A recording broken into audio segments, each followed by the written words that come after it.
When I look back at my own journey, I realize just how important career guidance is, especially at your stage in life. This is the moment when you're discovering yourself, what excites you, and where you might want to go. Without guidance, it's easy to feel lost or even limit yourself simply because you don't know what's possible. I remember when I first learned about aviation, just that little spark of information gave me the courage to believe that I could one day sit in a cockpit and fly. That's the power of guidance. It opens doors in your mind before the world opens them in reality. And when we talk about dreaming big in aviation, what does that mean? For me, it means daring to see yourself in places where others think you don't belong. It means refusing to let barriers, whether it's culture, money, or even doubt, decide how far you can go. I come from a background where the idea of a Masaai girl becoming a pilot sounded almost impossible, but that's what dreaming big is all about. Breaking ceilings, proving people wrong, and showing others that the sky is not the limit, it's just the beginning. Nobody in my family has done aviation. I didn't know anyone who's done aviation, but looking at the skies was just interesting to me. Like, how does that go to the sky? You know, that is where it all started. So I remember one story that my mom keeps giving people is when she used to buy dolls, instead of a doll, I want either a car, not so much, but either a car or a plane. Those ones for assembling. Sijika meona, that's that it's a plane, but you have to put the wings together. Exactly. So that is. So for me, I can say it's something that is, and also your people. You care about your passengers, your the weather, geography, like she said. So you have to know where you're flying to.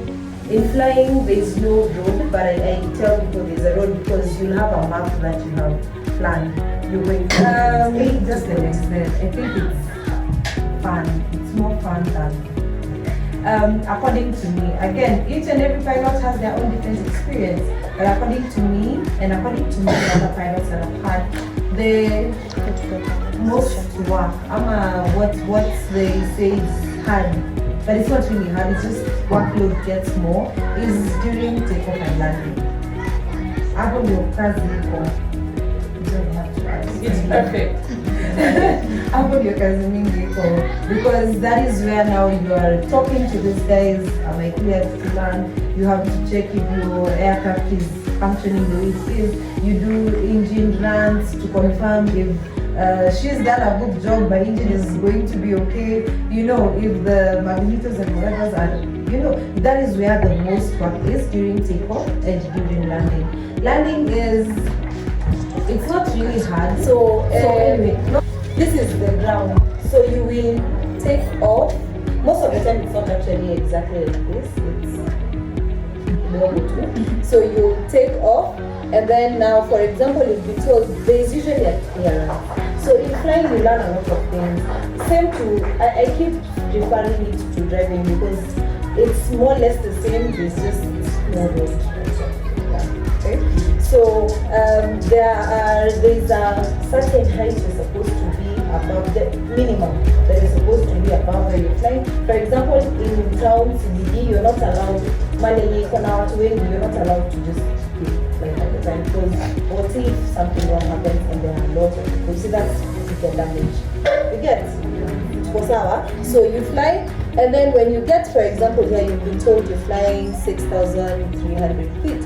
So once you get here and you're supposed to fly straight and level, this whole way, other than checking that everything is very normal, I've not drifted.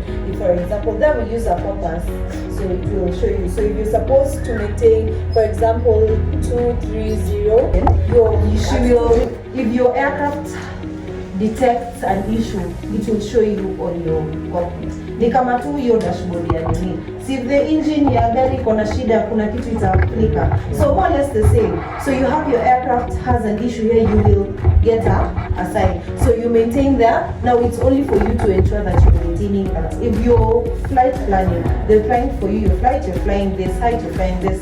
So you just maintain that. So that is, according to me, that is not a lot of work. And then now you go and then landing you, so there's also a procedure to land.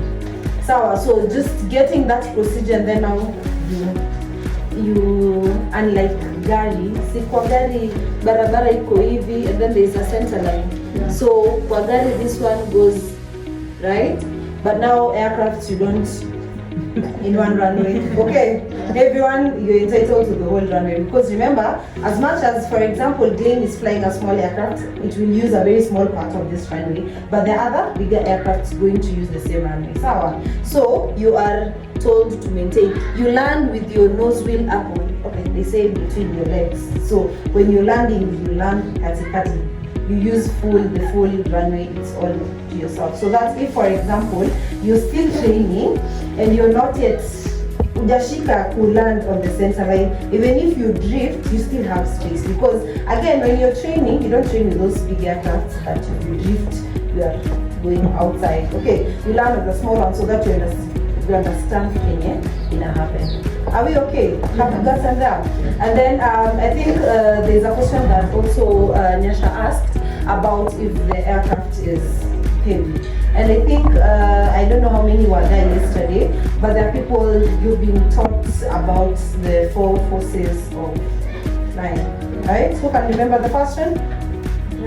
Drag, lift, weight,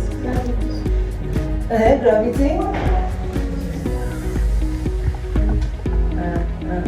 weight, drag,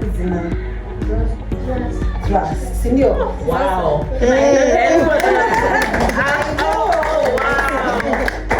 Who gave us the 4 forces? No, I mean the people who gave us the 4 forces. Did it? Yeah, please come see me after this. I've got prizes for you. That is what moves the airplane. Exactly. Amazing. So the fact that you have that lift, your aircraft is not heavy.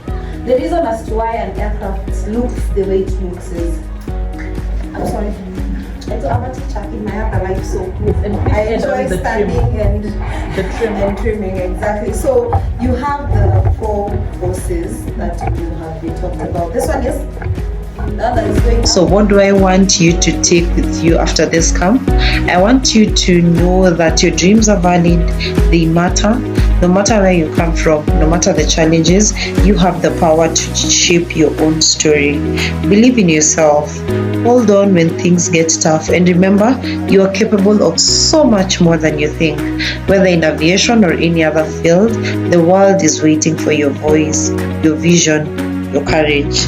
Dare to dream, work hard, and never let fear or doubt keep you grounded, because your future is waiting and it's brighter than you can imagine.